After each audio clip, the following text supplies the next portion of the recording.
Hey, Cub fans! Welcome back to Bricks Behind the Ivy. I am Jeff Rogowskis, aka Candid Cubs. With me once again is Sean Chapin, aka Hot Stove Cubbies. How you doing today, Sean? Oh, I'm doing great because Belly is back. I love Yeah. it. Absolutely. I think that's one thing we can probably agree on made our weekends so much better. And I happened to be still trolling the internet at that time when the news came, and I'd finally decided to put my phone down and try to go to sleep, and I started hearing it vibrating, and I did not think it was going to be baseball news. I assumed at that point at 1:30 in the morning it was a family emergency that I was trying to ignore to fall asleep, and I saw the great Jeff Passan tweeted out that Bellinger was coming back on that 3-year deal. What were your initial reactions? When did you find out about the Bellinger deal? First off, we are no longer friends because you did not text me, hey, Bellinger signed at 2 o'clock in the morning. I didn't find out until, I don't know, it was 7 o'clock in the morning on, what was that, Sunday or Saturday. It was great to wake up to that. And to see the deal too. I mean, 3 years, 80 million. I mean, you can't ask for a better deal. You really can't if you're Jed. No, absolutely. I think that's a word I want to try to use less often is absolutely. But I find that I'm agreeing with a lot of your comments in already in episode 2. I think there's a whole Curb Your Enthusiasm episode about what the appropriate time is to still call people at night. And I'll know for next time when I'm on the internet at 1:30 in the morning because I decided to stay up late with my friend and play video games like I was still in my 20s, not in my mid 30s with several kids. I'll text you next time. But yeah, Yes, please do. I had did an instant reaction on TikTok, shameless plug to my TikTok, follow me on Candid Cubs, of the deal the next morning while I was on my way to no free ads Dunkin' Donuts to get my coffee because America doesn't run on Dunkin'. Candid Cubs runs on Dunkin', and when you have kids and you stayed up till 1:30 in the morning, you need a little extra boost. But yeah, I couldn't believe how reasonable that deal was. I think one thing we had noted in the podcast last week was our concern that there was going to be this team friendly deal that was not the Cubs and how very different we would have reacted if this sort of deal Yeah. had existed for a different team. But good for Jed. I think there's probably some folks out there that owe him a little bit of an apology for his strategy. I know that, going on X and down the echo chamber of Cub fandom, there was a lot of frustration. I will put myself in that group.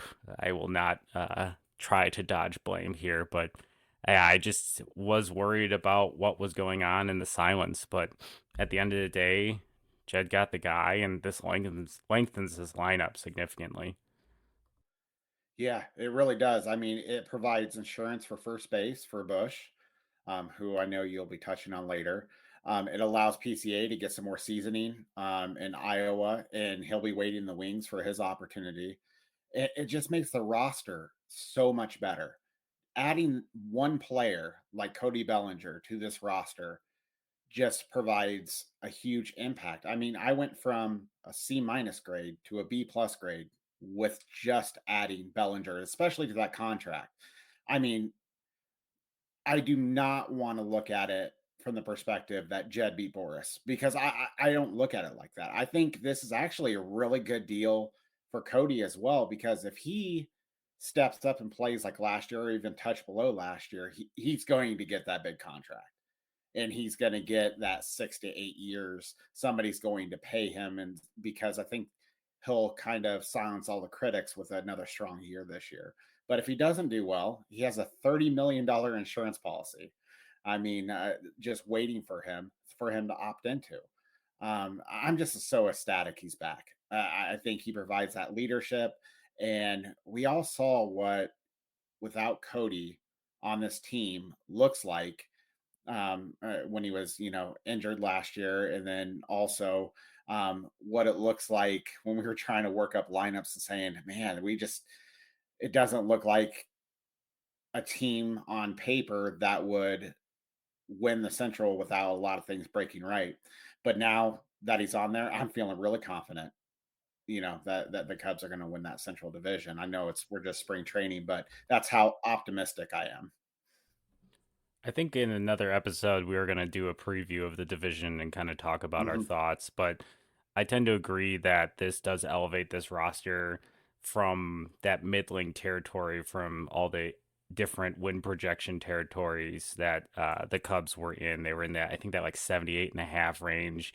This division is really just kind of compact together. There's been very little, I would say, extremely aggressive moves.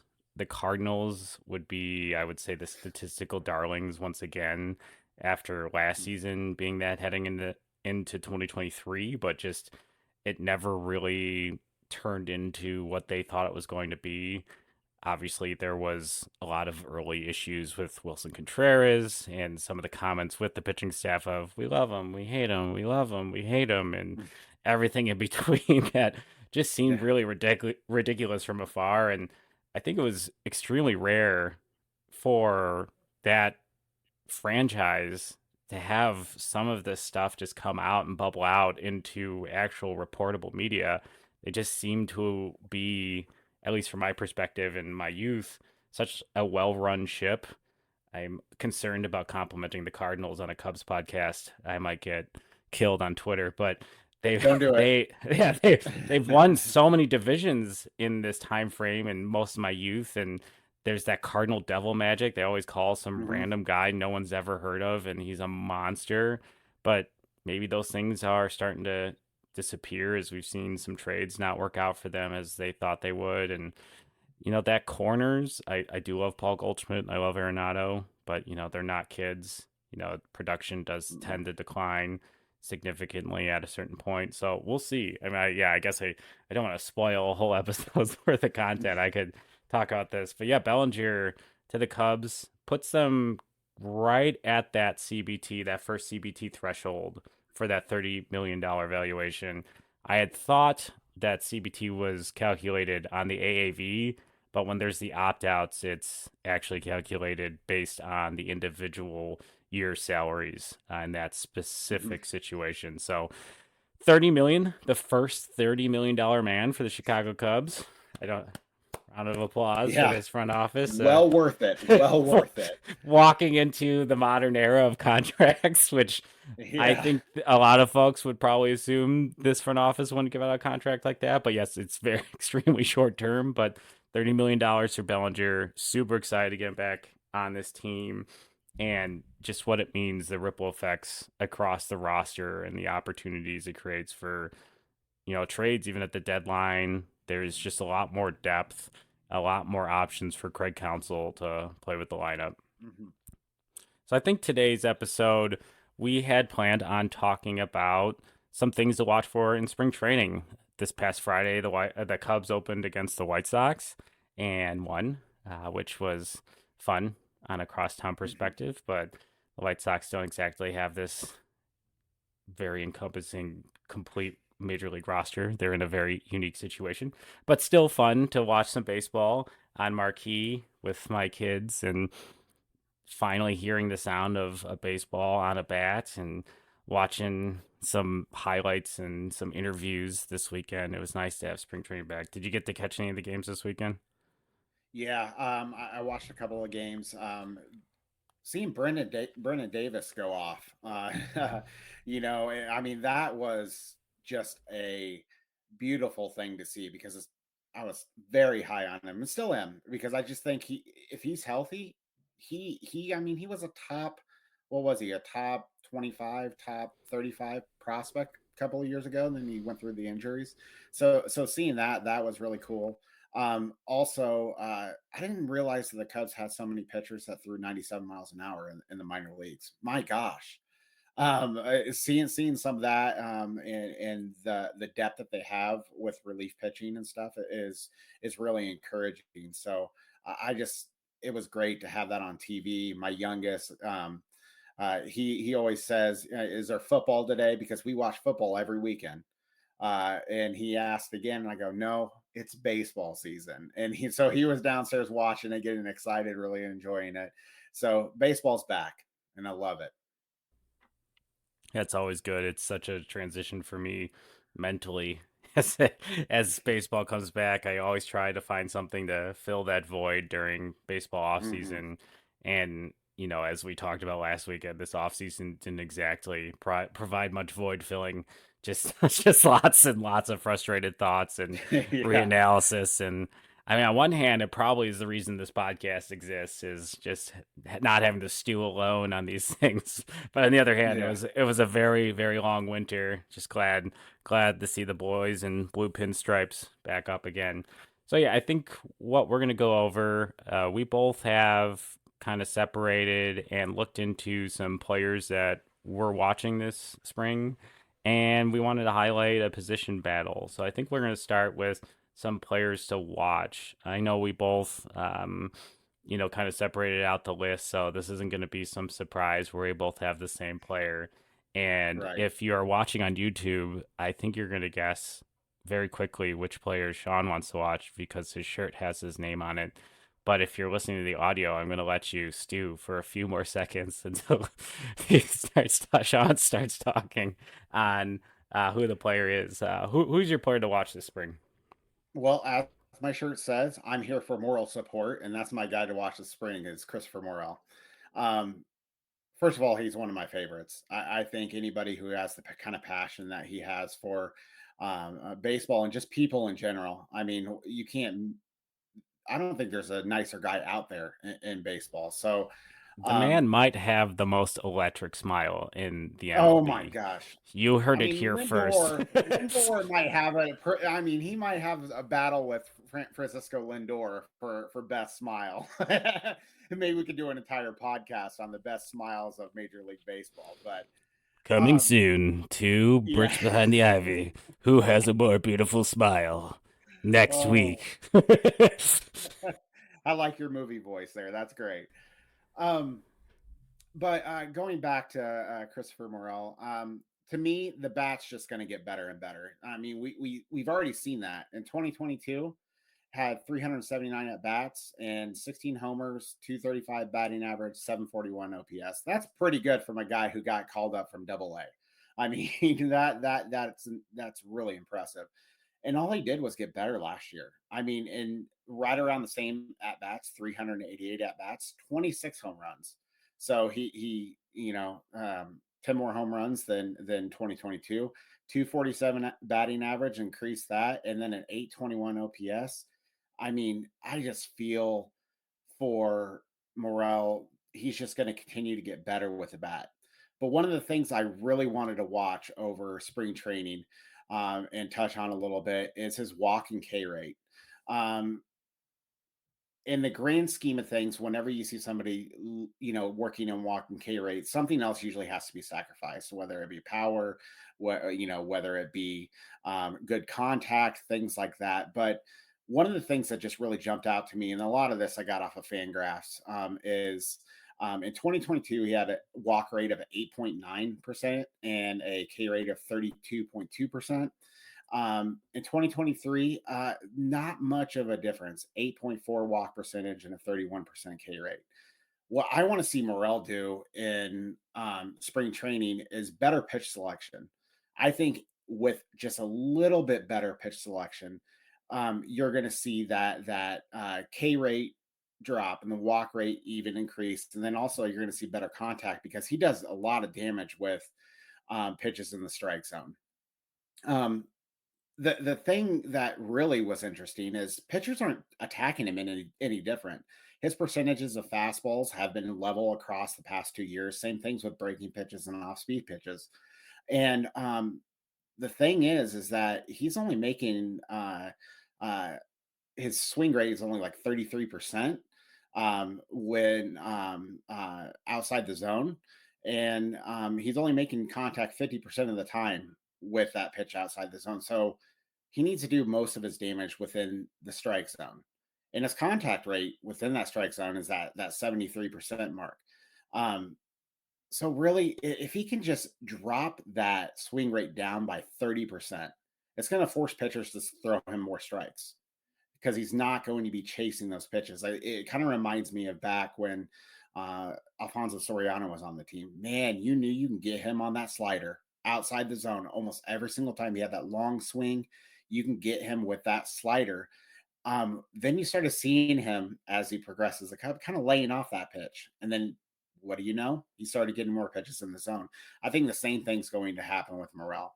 And really, I just want to see him be better in spring with pitch selection and start seeing some improvements within his K rate and his walk rate and to get more pitches in the zone where he can do that damage. Yeah, Christopher Morel is a really interesting player. I think there was parts of this offseason that wondered if he was going to be dangled in a trade, given Hmm. I think there are some Cub fans out there that compare Christopher Morel very much to Javier Baez. There's the energy. I think there's a little more of a positive energy. Not saying Javi wasn't positive. Javi was a spark plug for sure. But Hmm. Christopher Morel is the smiling man, as we've already gone over. The guy's always smiling. It's just great to see. But yeah, the K rate and the power, as you talked about, is something that I think Cub fans wondered if, he held on to that card too long. I think that 2016 and his performance in NLCS, Javier Baez, we're talking about specifically, Yeah. kind of, wipes that away for me. He was super dominant, but that's just the player he is. He's that classic, gets hot for 2 months, and those 2 months really just carry his stats for the whole season.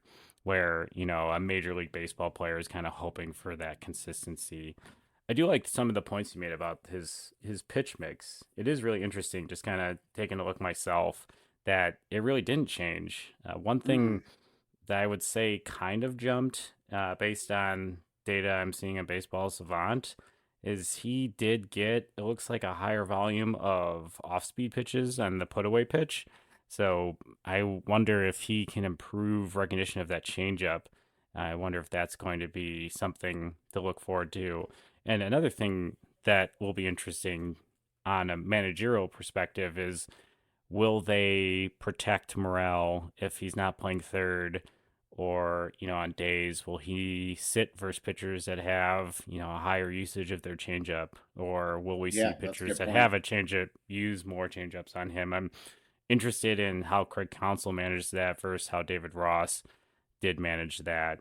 So that'll be, I think, something to look out for. But yeah, if you look at his baseball savant page, there's just so many things to love that just pop out. The Oh, the I know. favorite the favorite color on baseball savant is red. Red is good, and Hmm. Yep. he's in the 90th percentile on that barrel rate and hard hit rate. And when he does hit it, he's on the higher end of that average exit velocity. But yeah, like you said, the Ks, the strikeouts, is something that he needs to manage. And defensively, he has a really strong arm. It's been noted how hard he can throw, and trying to take advantage of that skill on the field as well is, I think, something the Cubs are looking to do. Yeah, and I think the other thing that's really telling is if you look at the projections that most sites out there are projecting him, they're projecting him to either be equal to last year or slightly below. And that's kind of going back to my previous point. I mean, if he's able to adjust just a little bit, he's going to blow those projections all out of the water. I think he's the same player as he is, last year, just because of his God given talent. I still think he's gonna beat the what he did last year because we're seeing an improvement from 2022 to 2023. What's to say we're not going to see more improvement, especially at his age? But yeah, just decreasing that K and that chase. Let's not chase outside the zone. That's easier said than done because I haven't faced a 98-mile-an-hour fastball followed by an 87-mile-an-hour slider that breaks towards my kneecaps. But yeah, it's just it's just something that I really want to see, and I'm gonna looking forward to seeing that, and as well as his defense. I mean, I we can hit on that. He needs to improve defensively, and I think that starts exactly what Council says. We just got to put him in there.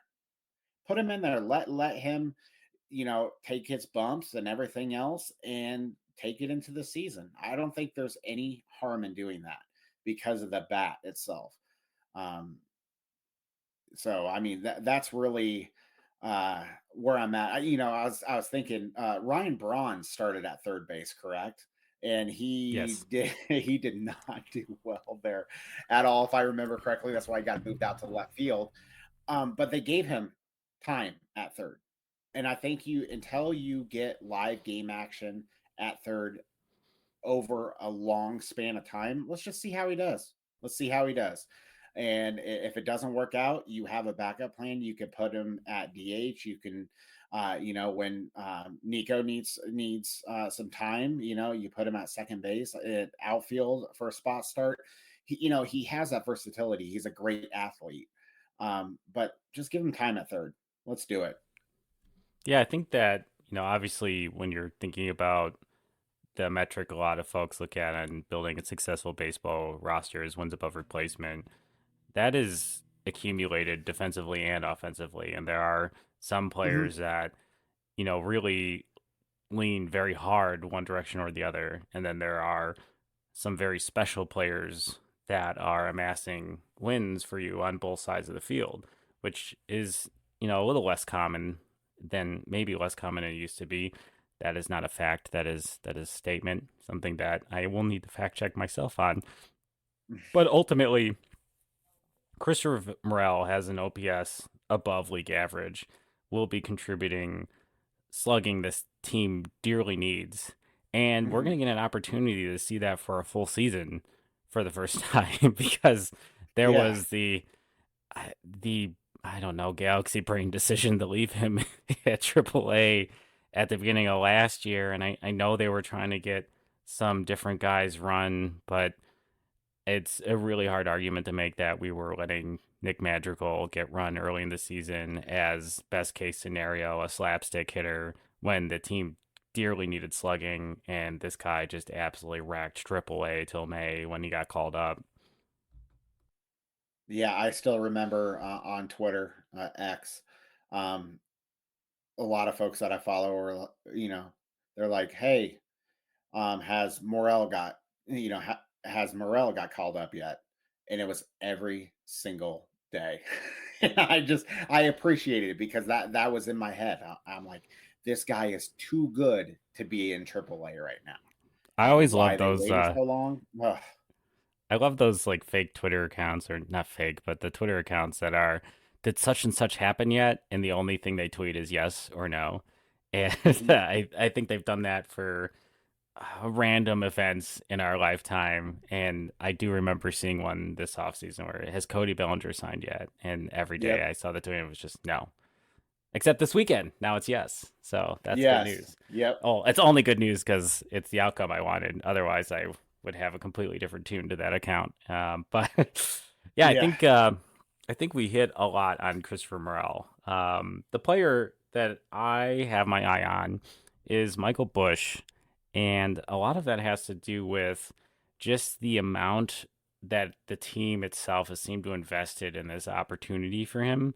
I think that when you trade prospects to get a higher end or older prospect that's positionally blocked, like Michael Bush was, I know he had a cup of coffee at the major league level last year towards the end of the year as the Dodgers were kind of looking to solve some second base issues. I know Mookie Betts will be playing second base this year for them, so second base issue solved for I guess. I mean like you just get to plug in Forever. a perennial all-star who was a gold glover in the outfield, like who's super athletic. Now he gets to play second base, but Yep. yeah, I'm not to say that, Michael Bush is going to be Mookie Betts. That's not the point I'm trying to No, make. he said it.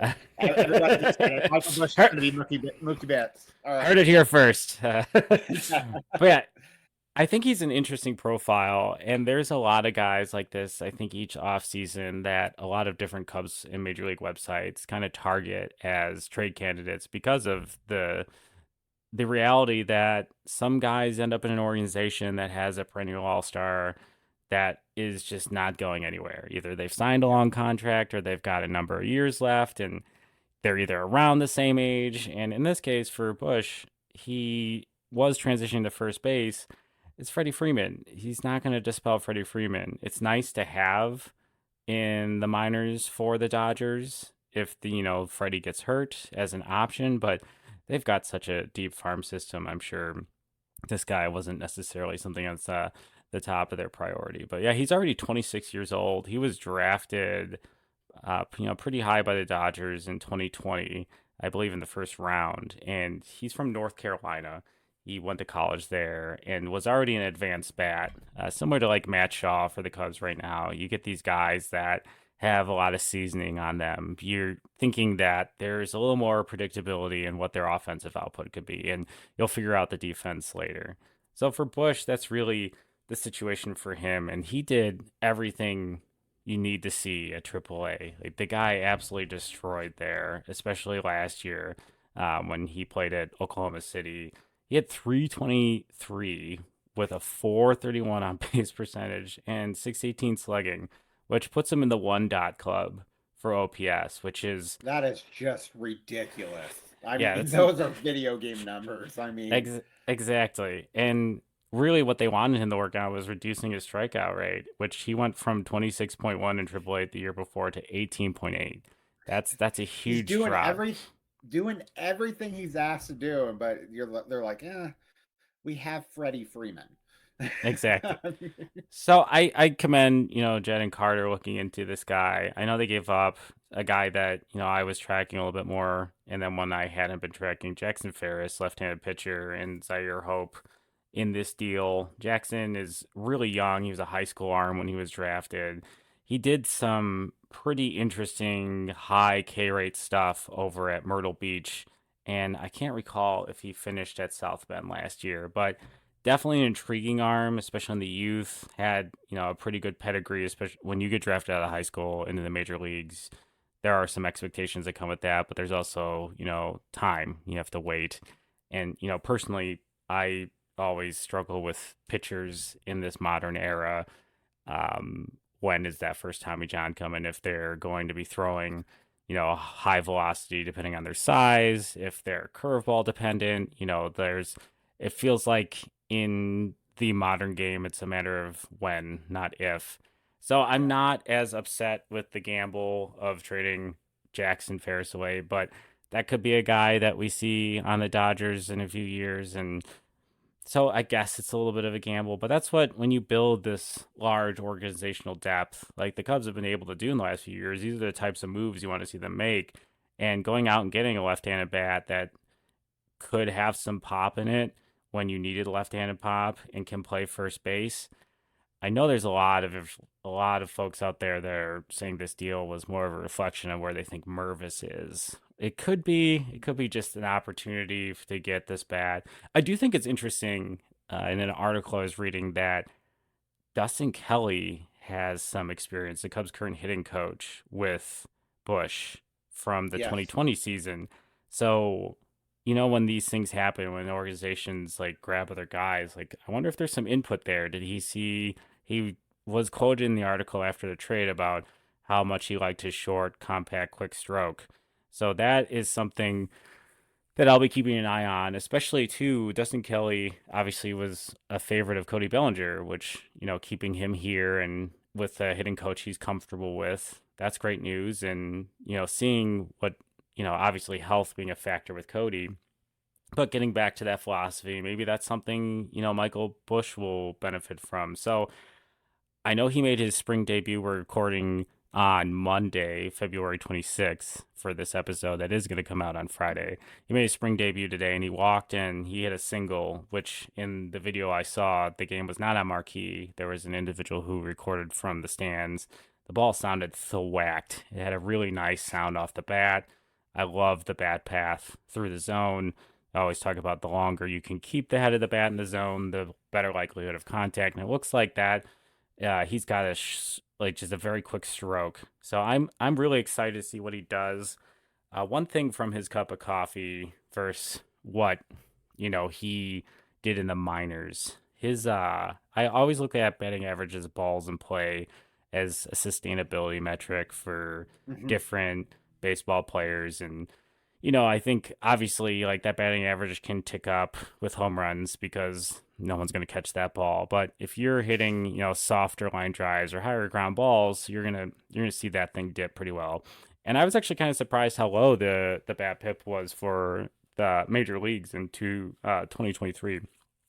The average Major League Baseball had a 290 BABIP, and when um, Michael Bush got called up, his BABIP was like 260, which isn't terrible. Not like Mhm. slightly below. His numbers obviously weren't great. The Ks were definitely there. He struck out a bunch, but it's a very small sample size, and I'm such a firm believer in the Anthony Rizzo philosophy of get these guys up there, find out what major league guys are doing to you, and go home and make those adjustments. Like those adjustments aren't going to come in season. You're No. already as a long tenured terrible baseball player, I've always tried to tinker with my swing all year, and that just made things so much worse. And these guys know better than that. So I'm excited to see what he did this offseason when he was in when he was raking last year. His batting average and balls and plays was 337, which feels kind of high, but when he's hitting as many doubles and in home runs as he had 27 homers, 26 doubles with AAA Oklahoma City last year. That makes a lot of sense. And even if he was in that 300 to 320 range and he gets that walk number up a little bit, I mean, that's a pretty productive Major League Baseball player Yeah. and a position of need, and from the side of the plate that I really want the Cubs to have more diversification on. I just don't think we've had really solid lefty bats. It's kind of a premium, which really just leads back to our last episode. We should have got Bryce Harper. But anywho, moving on with my life, Michael Bush is the guy that I'm looking to watch. I love Michael Bush, and part of that comes from I just have this weird infatuation with lefty bats that have a lot of power. I mean, if you go through and start searching my Twitter, you'll find out I had a very obsessed love of Joey Gallo, and even before him, Adam Dunn, because I big lefty, big lefties who can hit the ball out of the ballpark and hit the buildings across the street regularly is something that's awesome.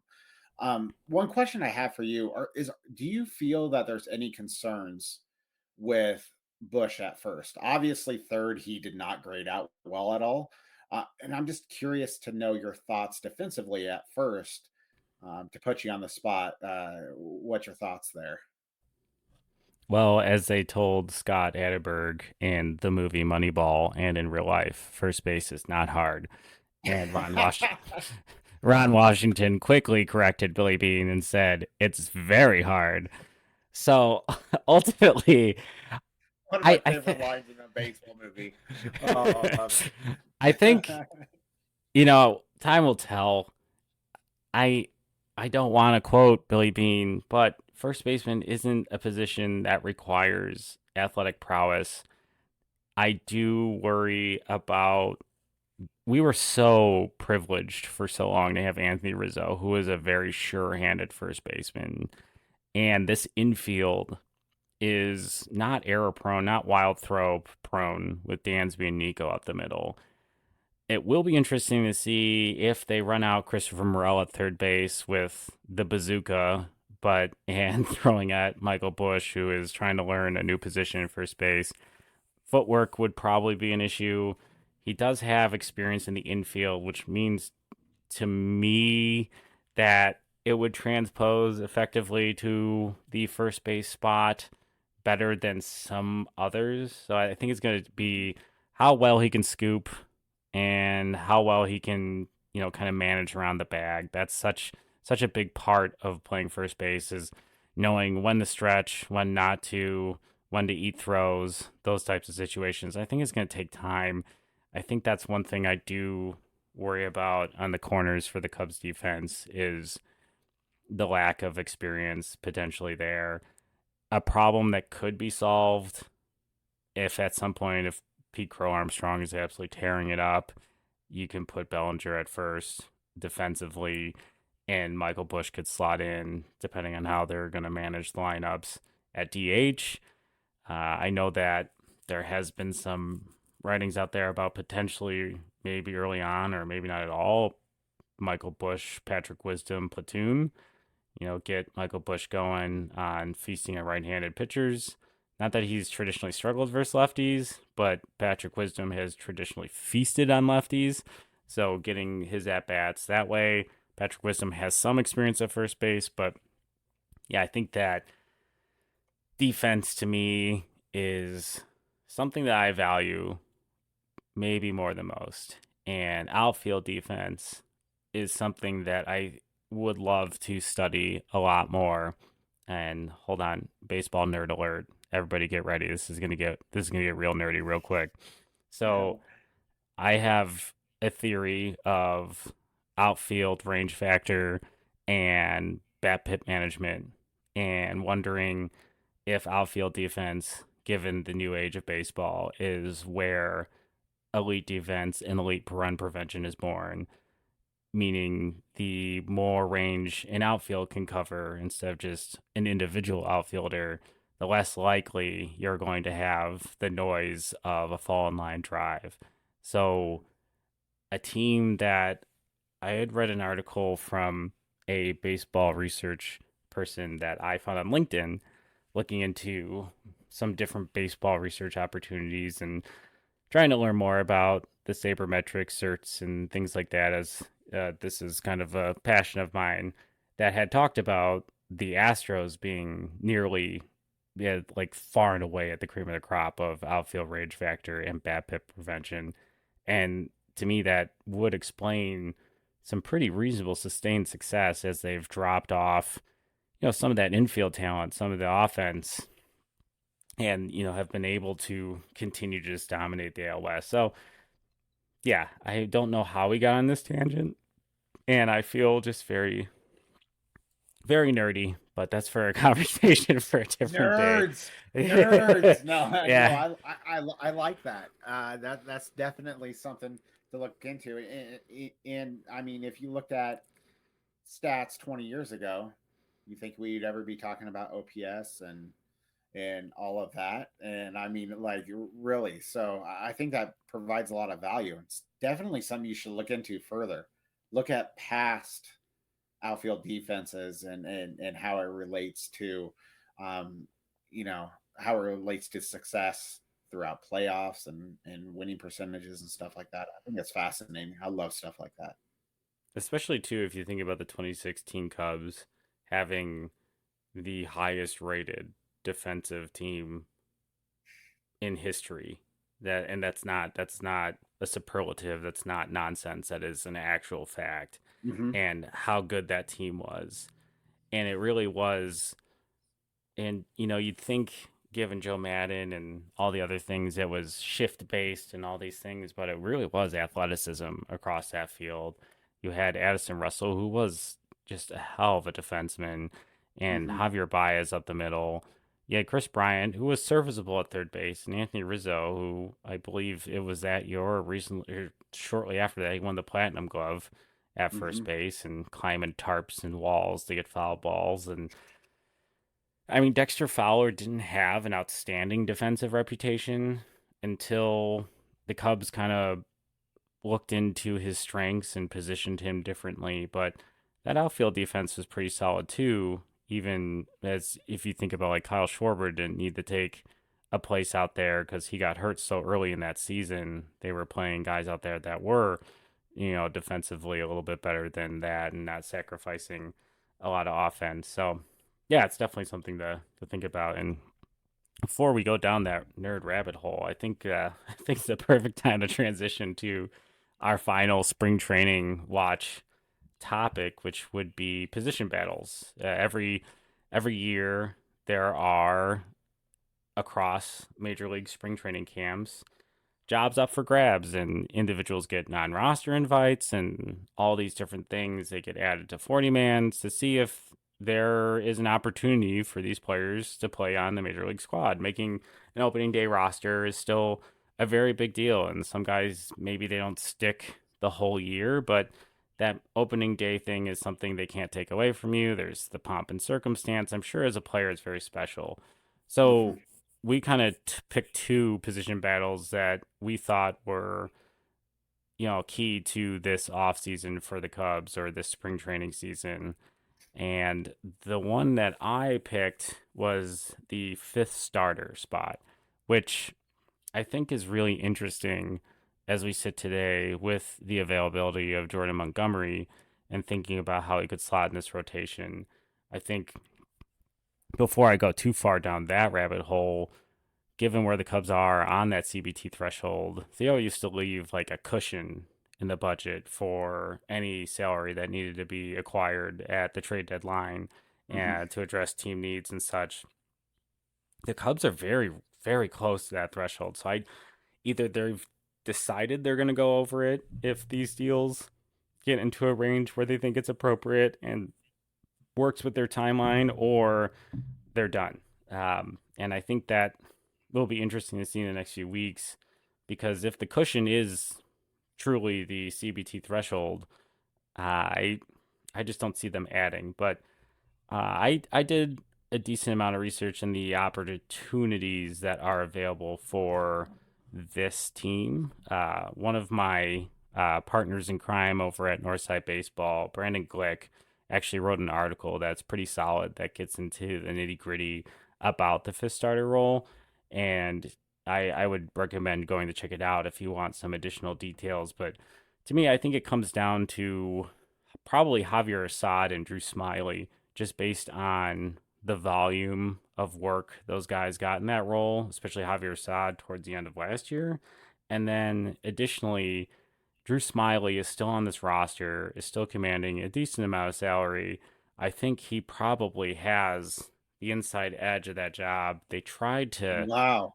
You're transition. surprising me right now Yeah. with this. I mean, I'm sitting here. I'm like, when's he gonna say Jordan Wicks? When's he gonna say Jordan Wicks? Well, Oh I'm not going wow. to not Okay. say Jordan Hicks, but and I think this is where the rotation gets so interesting because there are four spots that are pretty locked up. I mean, that's and that's what makes it challenging to really look at, what this rotation is going to be and the opportunity for that fifth starter spot. It leaves lots of opportunity for flexibility. It'll be interesting to see how they manage Imanaga as he transitions to his workload in the United States, which is different than what he's used to. Will there be some spot starts in there? Will they carry like Assad and Smiley as long relievers? And this is even before we get into talking about exciting opportunities for this rotation on a stretch and like a Cade Horton appearance. He's obviously Mm, not going to break the club, but if we're talking long term, Cade Horton is a guy that you're going to probably want to see for a spot start this year. He just blasted his way through the minors last year. Some high K rates, some really exciting stuff. He was technically a gamble when he was drafted, and people were confused by the Cubs pick, but they saw the pedigree and the rising velocity and the trends, and it looks like so far, and based on his prospect ranking, that a lot of folks are on board with this gamble of when he was selected in the draft. And the MLB draft is so different with slot values and all these other things that kind of cap the ability to just kind of buy a bunch of people. So unless you're like a top three guy, every guy after that is just about managing slots so you have enough money to, really take a risk on a second round pick, where a first round pick is, usually pretty safe, trying to keep guys under slot value. There's just a lot of calculus that goes into something that, that I'm not very well versed in, but it's not as black and white as the top 15 players are the best 15 players. Probably the top 5 players could be the best players, and after that, it turns into slot management games that front offices have to play to make sure they can maximize their return on each draft. But yeah, I think Jordan Wicks is a guy that I would really like to be in this rotation. But if they're not going to regularly get him starts, or if early in the year, based on off days and stuff, they're not going to get to that fifth spot in the rotation, he needs to stay ready at AAA. And he has all the numbers of a guy that can be very successful in the majors. He has, that changeup that there's a great video of mic'd up Tommy Hotovy on Cubs Twitter and Cubs social media accounts where he's talking to Jordan Wicks and just telling him, throw that changeup, throw that changeup. You might not have the feel for it right now on where it's going to go, but it's so devastating and such a weapon. And it's fun to hear kind of the inside baseball of how these guys are talked to about their arsenal, because I'm sure it's so interesting to me as someone who's not a starting pitcher, knowing that I wake up every day with different levels of energy and I don't know, just different versions of Jeff, we'll call it. Yeah. And being a major league pitcher, I'm sure between all the warm-ups and stuff, you get on the mound and you don't have your A game or you don't have this. So like you have to find a way to get outs. And the guys that have been doing it for so long, I'm sure don't have like their best location or fastball and all those things all the time. And I think that that's probably a really interesting part of the transition to the major leagues is assuming when you get to the majors, you have to be perfect. And it was just really nice to hear Tommy Hotovy's perspective in that moment, that coaching moment with Jordan Wicks, especially since I feel the Cubs are very high on him. Hmm. He does feel like a left-handed Kyle Hendricks. Um, so I do want to see a lot of him this year. I think it just the early opportunities are probably going to go to guys that can transition and be a swingman out of the bullpen. And I just don't see them, cutting ties with the Drew Smiley, given the contract commitment they have to him, no matter how much it pains me to, kind of admit that, because I'd like to see some of these other options as, as we get going. But yeah, Justin Steele, Kyle Hendricks, Jamison Tyone, Shota Imanaga, like those guys are set. So this last Hmm. spot is just so hard to really like justify maybe some of the younger guys unless they really dominate in the spring, because I don't think you bring up that guy to like sit in the pen or not pitch every 5 days. So, feet to the fire, you really believe that Drew Smiley's going to win that fifth starter spot? I think he's going to start with it. I really do. I think I know that there was some talk about him working on his repertoire this offseason, looking to add a different pitch. And we all know that he has kind of that reverse spin curveball that is Hmm. extremely high usage. And when he is commanding, he is a very good pitcher. He was a very good pitcher for a good part of the season last year. When he loses that command, he is what he was at the end of the last year, a nightmare. Just a straight nightmare to watch. We didn't know where the ball was going. And it's just it's really tough for me to like talk myself out of Drew Smiley because of Hmm.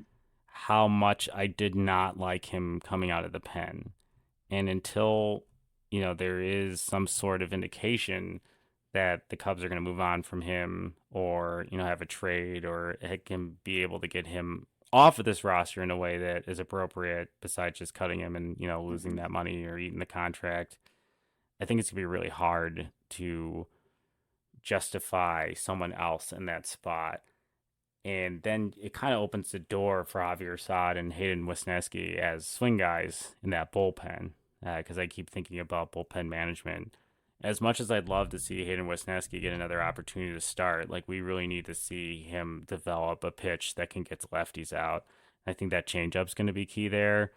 He had just an absolutely electric debut in 2022, and then the walk rate creeped up, and I just didn't feel like the ball looked as crisp coming out of his hand last year. Like when he Yeah.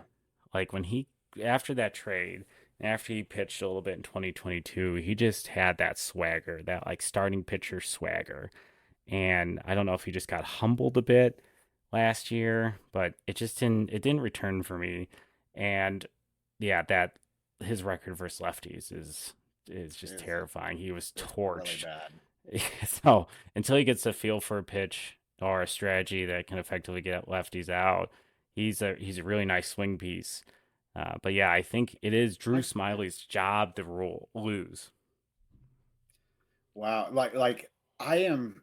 This is going to be the first time that we disagreed on some. I actually like Smiley as a long reliever or somebody coming out of the pen. I thought towards the end of the last year he looked pretty good coming out of the pen. But are you really going to pay? What's he making? 12 million, 14 million, something like that? Are you really going to have a long reliever make that amount? I think you have a good. You might have convinced me a little bit that he might have the inside track. I just don't know how you can step away from a Wicks or an Assad out of that fifth spot, or maybe they surprise us and do work out a trade because I think Smiley does have value there. Now, I also know, like you said, that he's worked on some stuff this year, and maybe he just proves out that he's the better pitcher out of the group. So it's going to be really fun. Fun battle to watch for sure. Yeah, I think he's got $10.5 million committed for this year. They Yeah. gave him Okay. that 2 year like 19 million. So it was like 18, 8.5 last year and 10.5 this year. So I mean that's an expensive bullpen piece. No, that's They, not. they oh yeah, not anymore. It's one that Yeah. on a team that's starved for strikeouts from the rotation and from their pitching staff in general, that's not a guy that I want really in the bullpen. But Mm, I'm not exactly jazzed about him in the rotation either, yeah. um, unless he can really manage that fly ball rate. I mean, I know that it's never been his modus operandi to be this like ground ball pitcher, but the Cubs really did untap something with, just using the reverse spin and really heavy beating that curveball. And maybe that fell apart. It seemed like he really lost the feel for that pitch at the end of last year. So maybe he finds it again. He's been on World Series rosters. He was on it with the Braves. He's been in this game a long time. He's struggled with injuries. He had like such, promise early in his career and has really turned into a pretty solid baseball player. But yeah, I think the contract to me, and not that contract should dictate this thing. It's interesting because I feel like that obviously our we would agree the best player should get that spot, Yeah. but this feels very similar in my brain to the Eric Hosmer situation. Oh God, I can't No, believe I said that. Yeah, it just don't say uh, that. where like I know he was on major league minimum, but it was just like, well, he's the first baseman. We brought him in to be first base, and they're going to give him some runway. It'll be interesting to see if that's what happens this spring. And the article that was I read today that was written in the Athletic about what Craig Counsell has brought, like this dissenting opinion and the shakeup of the status quo, and Jed Hoyer saying that he calls Craig Counsell and expects him to disagree with things he says, which is a change, which I'm not implying that there is this yes man mentality, but when you bring in a guy, especially like Craig Counsell, who seems very, very intent on being hands on in every part of the process Yeah, I and love it. has even been found like in the analytics group looking at the Cubs proprietary Cubs like scouting software that like and saying, "Hey, you're looking at the wrong data. Like this is wrong." And this is how you should look at it. And like that's what this article talks about. I encourage you to read it. I know that Athletics All will right. pay prescription, but I encourage everyone listening to read this article. It really just got me excited for what Craig Counsell is. And tying back to this situation, yeah, like last year, Eric Hosmer was kind of plugged in, and I think we were all kind of pining for Mervis or seeing if he was going to be kind of handed the keys. And obviously, there's reason to believe that that shouldn't have happened. I wish they had a better option at first base in 2023, but I digress. So in this situation, if Jordan Wicks is super dominant in the spring and Drew Smiley is not figuring it out, then it is a tougher decision. But also, spring numbers are so weird. Like the guys are working on different things. Some guys Yeah. get different types of runway than others. I mean, Do you remember just the absolute panic that Dansby Swanson had like no hits in the spring last year? We're like, we Yeah. just get, and he was fine. He just like was, working on his timing and like doing his thing. And like Ian Happ has said on the compound, which I think is one of the better podcasts. It just really humanizes a baseball player and like kind of gives you like what their thought process is. He said he uses spring to track as many pitches as possible to just see what guys got to make sure his eyes are ready for the regular season. And like he isn't sometimes he said he goes into a spring training game with the goal of to not swing at anything just so he can see as many pitches. And when you hear that perspective, it just like completely destroys this like idea of look how much this guy's crushing it. Like we don't know what these guys are working on. We're not privy Yeah. to like the front office directives. And yeah, some guy hit 9 million, but like you only put him in versus guys that were only working on fastballs early in the spring. So like baseball is Yeah. such a sample size game. It's just, yeah. Moving on from the fifth starter, what position battle are you watching this spring? I'm looking at third base, kind of going back to my person to watch. I really feel like it's a position battle between three players, but in reality, I think it's more down to two. And what's so fascinating about this is that we have three players that are completely different and bring different things to the table. Madrigal brings the best defense out of the three, and the three that I'm talking about are Christopher Morel, Nick Madrigal, and Patrick Wisdom. Um, really looking at Madrigal brings the best defense out of the three. Morel brings the bad upside, but probably the weakest defense out of the group. And then Wisdom provides that elite power that you're looking for in a third baseman. And but the strikeouts and the huge regression in defense, it just blows my mind. He was so good at the hot corner, and then it just fell off. That is just very mind boggling to me. Um, so you have three people there that are going to bring vastly different, things to your lineup defensively and overall. So that's just like something really intriguing to me.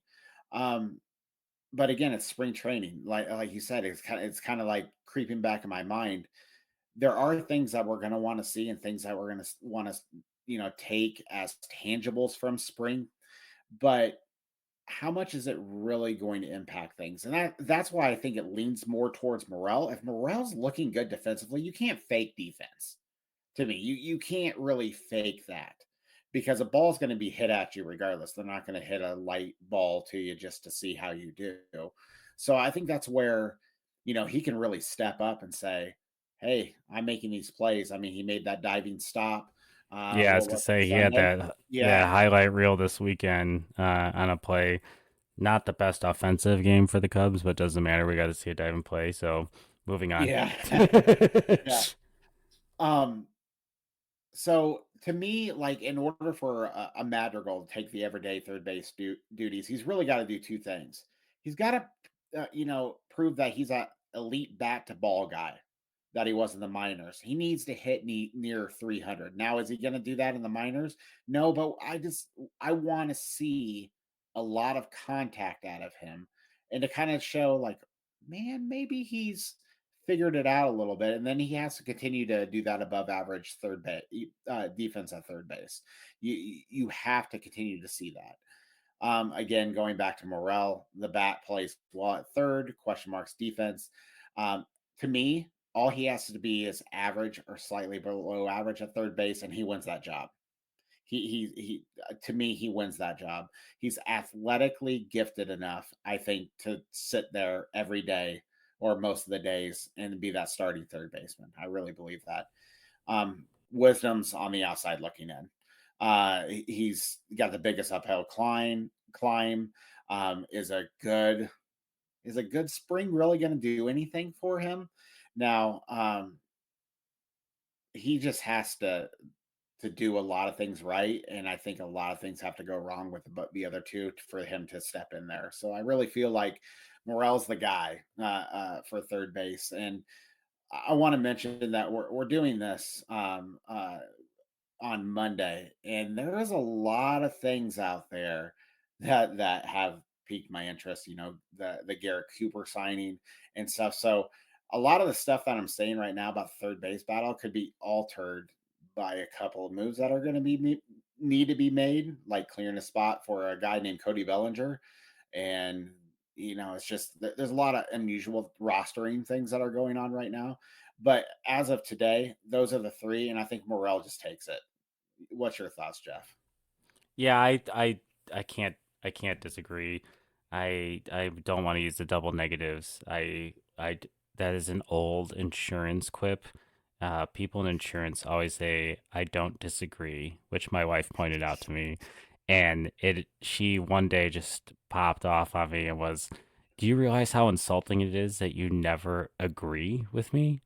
And I sat there and was just completely floored by this because it was something that had become so much a part of my nomenclature. So I agree with you, Sean. I want you to know that I've Oh, heard okay. you and All I right. see you. But yeah, ultimately, I hope she listens to this and she talks to me about this. I'm Right. sure she will. She's very supportive. I love you, Rage. But ultimately, it's his job to lose. And yeah, I'm gonna throw this at you as a hot seat. There's a free agent out there. I've been arguing on Twitter with some folks about it. Matt Chapman. I think if the deal's right, it's hard to ignore how much that rounds out the infield defense and solves some problems. I know Yeah. that there's a lot of reaction out there of what about Shaw and what about Morel and all these other things. I I, I think there's a lot of weird issues on this roster around the edges that I thought were going to be addressed by trades.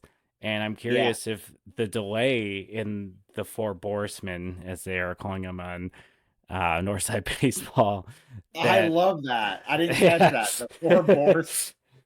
they I think like I'm wondering if there's just an alternate universe of this offseason where maybe Morel gets dangled or there's other deals that, round out this roster in a better way. And I guess there's still time.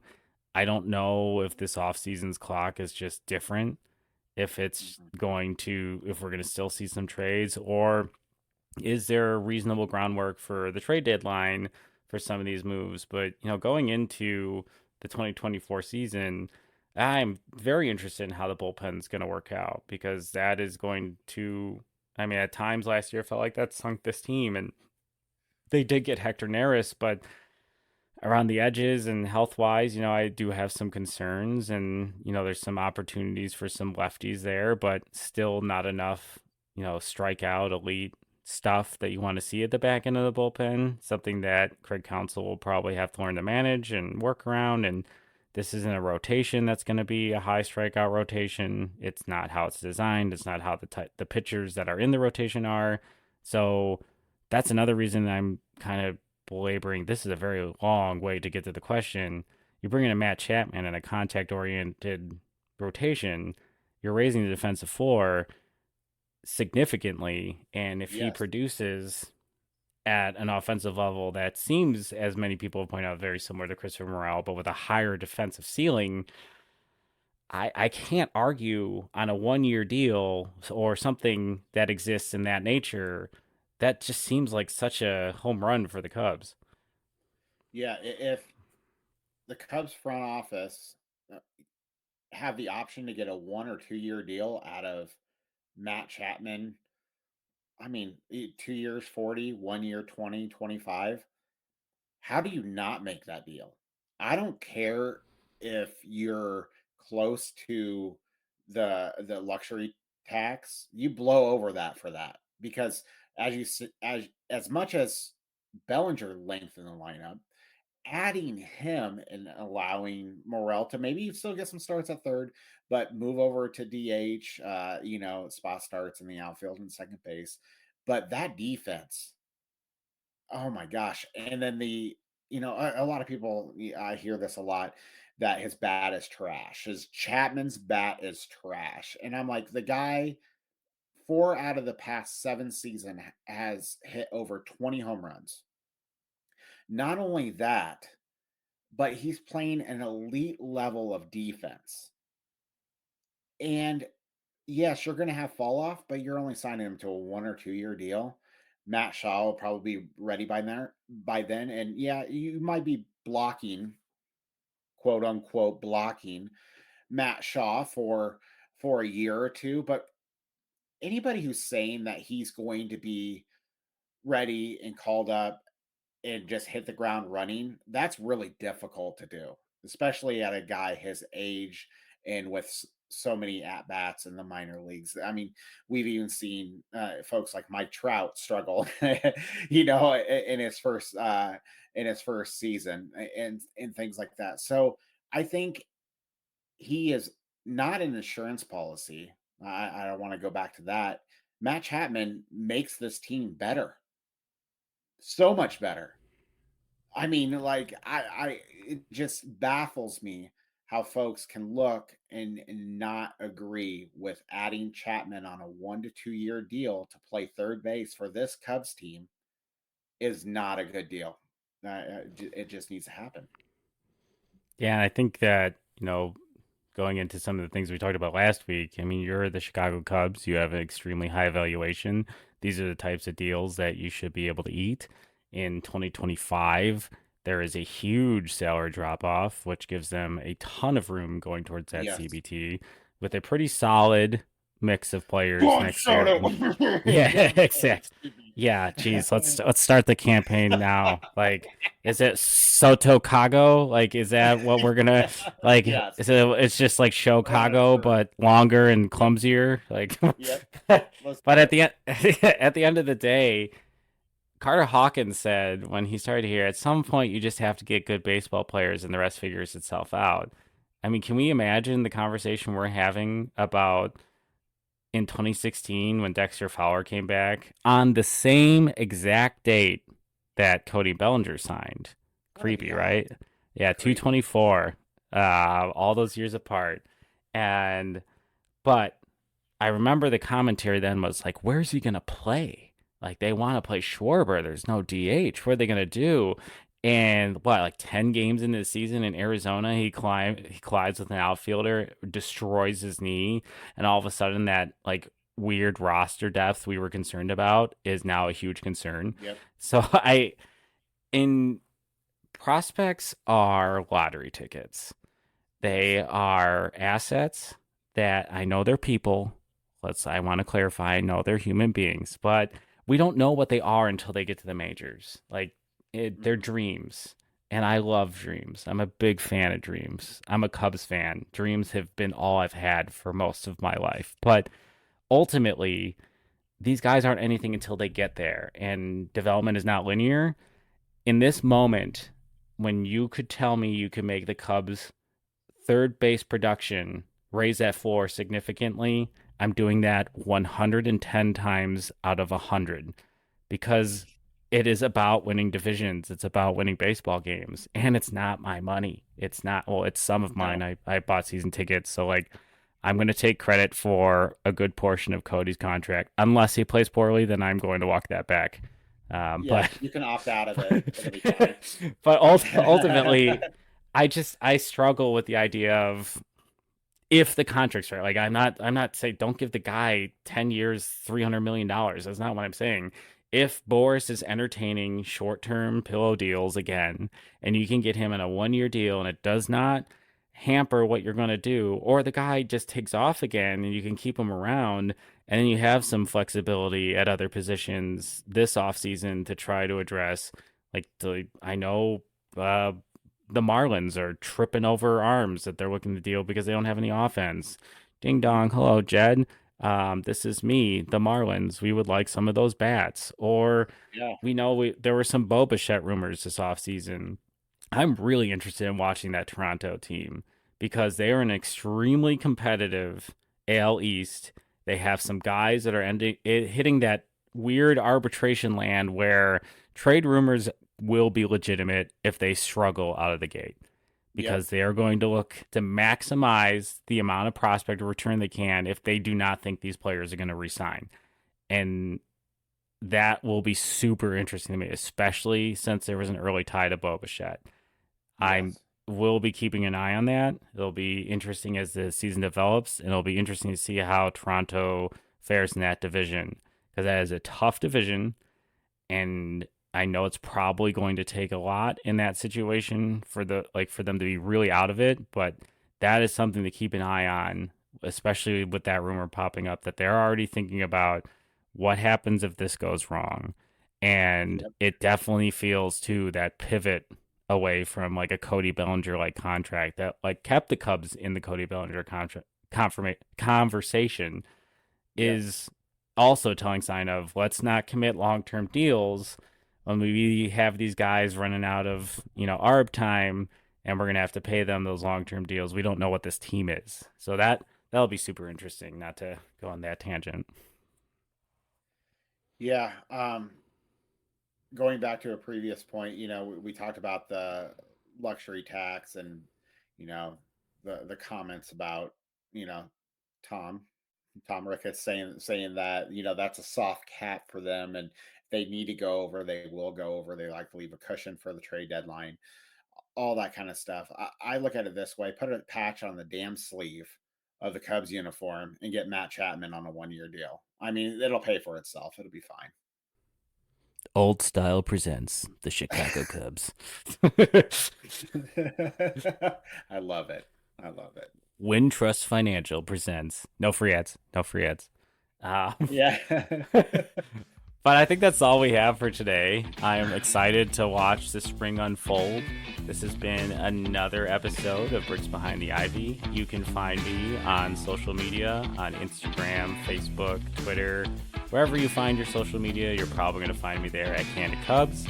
And where can they find you? Always on Twitter, and I'm trying to get other things with the social medias, but Twitter has always done me right, or X, whatever you want to call it. So.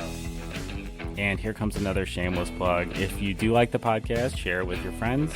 Give us a review on wherever you listen to your podcast. If you do check out the live, or not the live, but the video on YouTube, please feel free to leave some comments. If you don't agree with us, find us on Twitter and yell at us. We love that. Maybe. So, thanks again for listening. You guys have a good day.